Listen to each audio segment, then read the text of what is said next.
area of Scotland, Kindersley, near Aviemore, about 30 miles south of Inverness.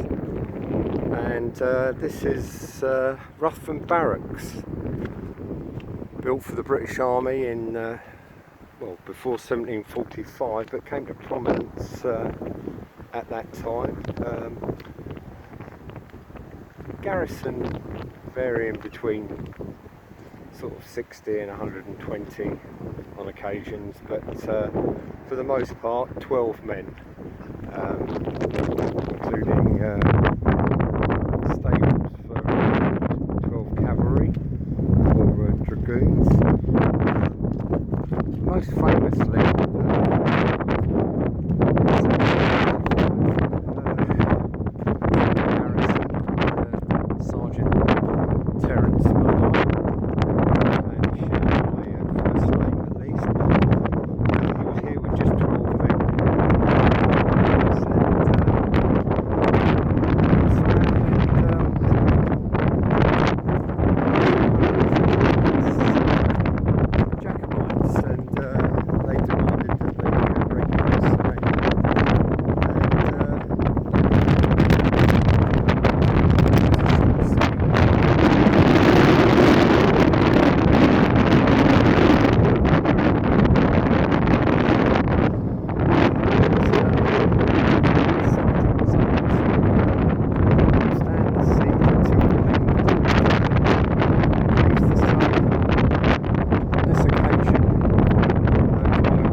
officer, being made a lieutenant, and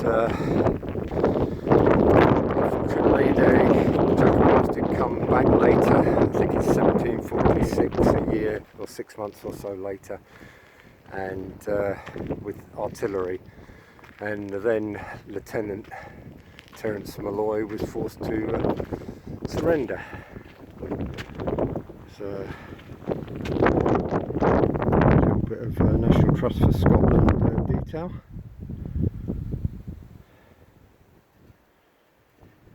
General Wade, the well-known military engineer, whose roads are still existent today throughout the Highlands.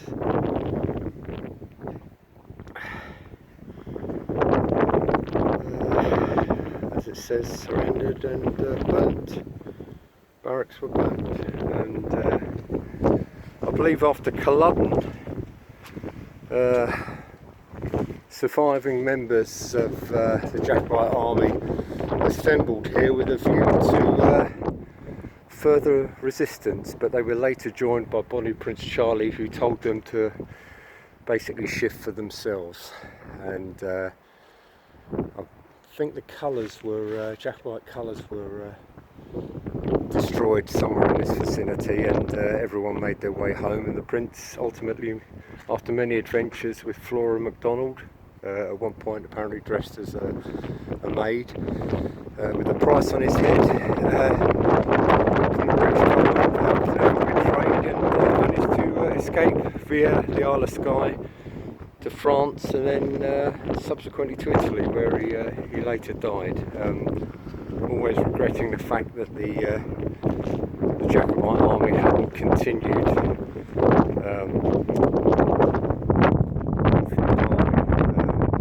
most informed opinion now is that they would probably have been defeated outside London. There's a British army in the London borough of Finchley, and you can see that in the famous painting by Hogarth, the March of the Guards to Finchley. And yeah, by all accounts, the support wasn't there. Well, it wasn't there for the restoration of the Stuart monarchy.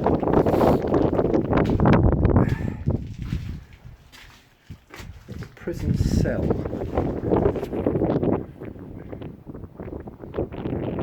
don't know if that's any worse than where the chaps were actually living. Guardhouse just above it. I mean, they did a pretty thorough job. They certainly, you know, obviously the roofs and the floors were burnt. And this is the parade ground. As I say, I think it was meant to have a capacity of about 190 men, but never at any time was that done. It was, to use the language of later war, this was very much Indian territory. At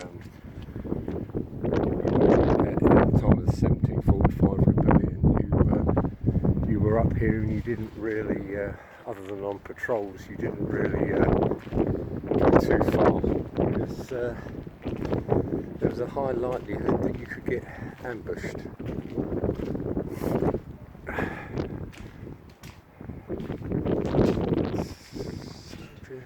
Latrines. Oh.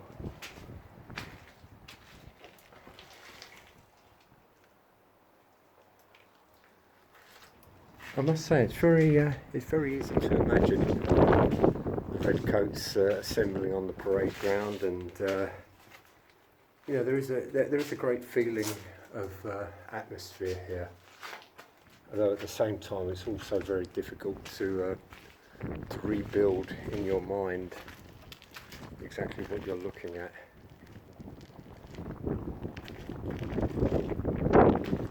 This was the main stairway, which collapsed or was destroyed. Somewhat better representation there of the actual building.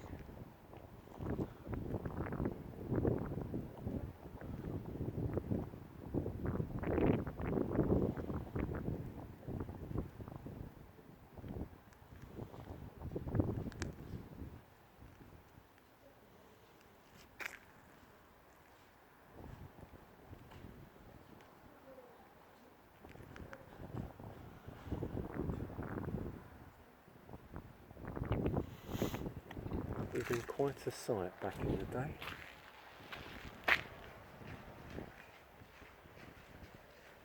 Might be doing a bit of a model of this place. Got a feeling it would transfer quite well to maybe a 15 or 20 millimetre model. Fireplaces there, so these would have been the barracks, and as I say, about a dozen men. So the two barracks in total were 60, so that's 60 on each side.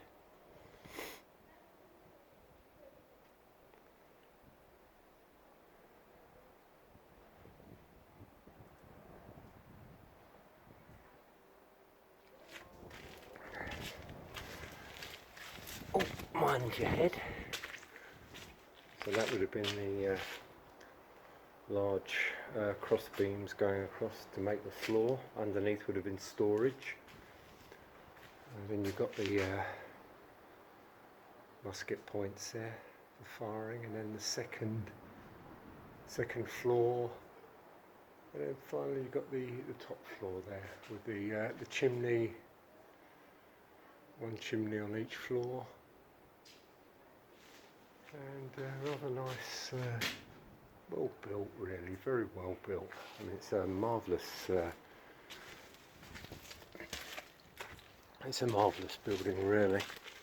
It's one of my favourites in Scotland, and here you get a very, very vivid idea of what everything is about.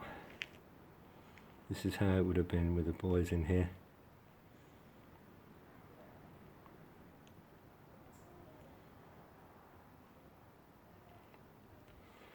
So that is essentially that, with all the floors removed, and better look at the chimney arrangement anyway.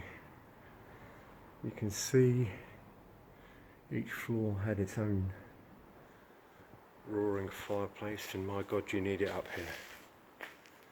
So there you've got the guys there in front of the fireplace.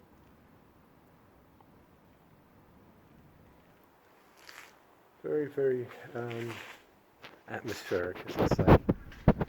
It's extremely well built. I mean, even the Jacobites, so they set it afire, were unable to effectively destroy it, although I'm under the impression it was never restored. Yeah, the guys would have had there was a plaque here before showing the troops assembled on the parade ground,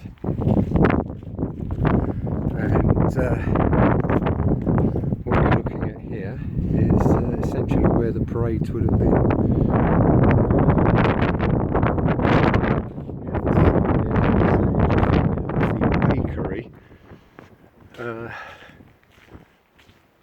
There was a bakery with the officers' latrines thoughtfully placed above them, so I think I'd have probably left the bread alone.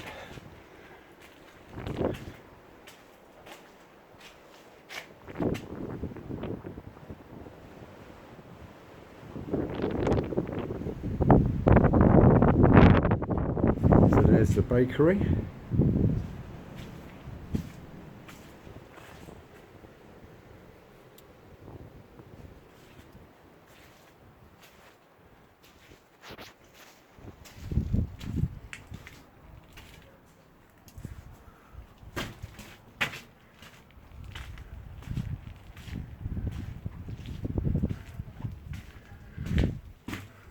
And that's the officer's latrine, so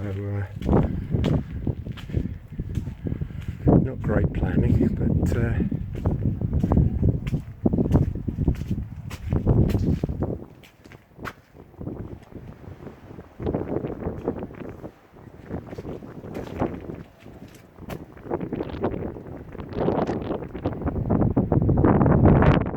they had to make do.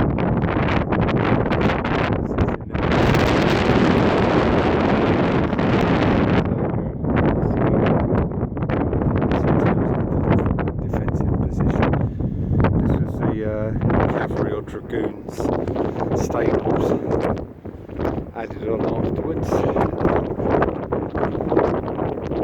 can see the two barrack blocks there and the main building. Just some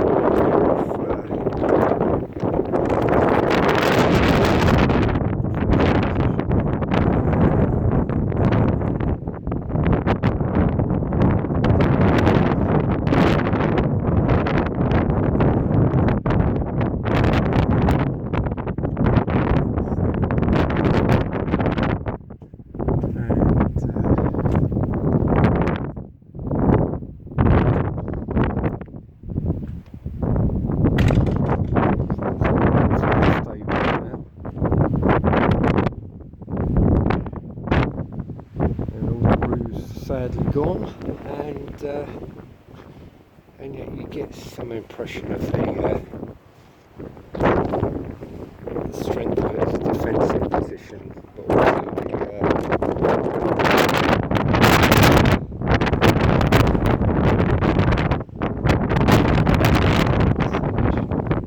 position. You know, really, once you were in here, you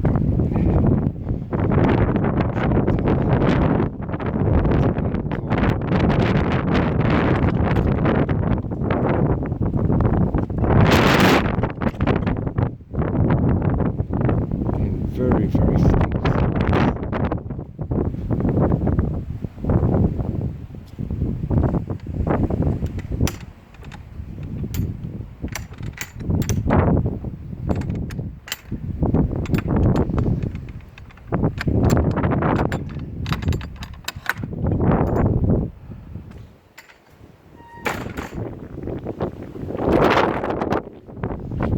Again, another view back to the main barracks.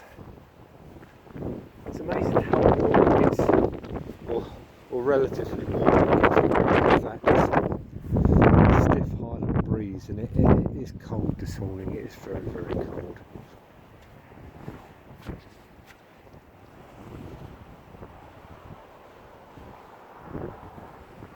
Been a lot of rain. This is normally a fairly dry field. It's actually become a lake now. We're November the 1st now, and believe me, it feels like it. Those barrack blocks are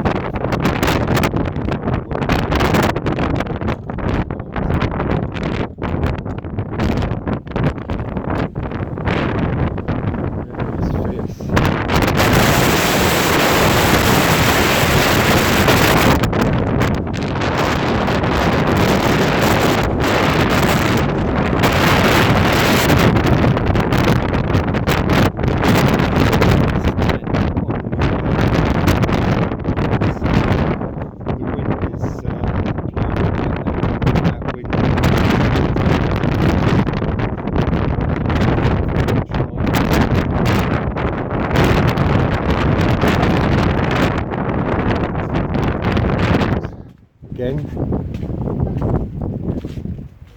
and yeah, it's a magic place to visit, really.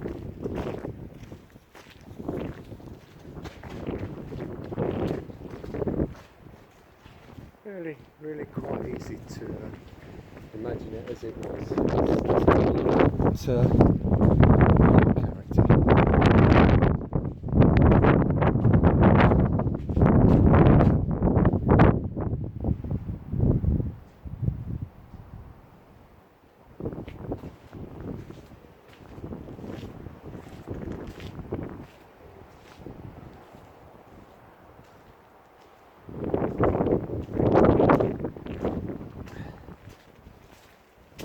Again, incredible height either side. It's just hard to really convey the steepness of the hill or mound. It is extraordinarily high. It is extraordinarily high.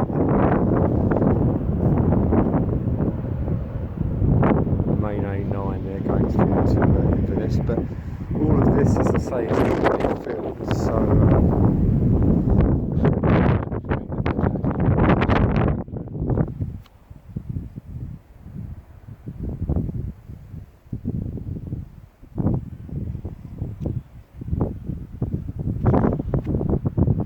very well built.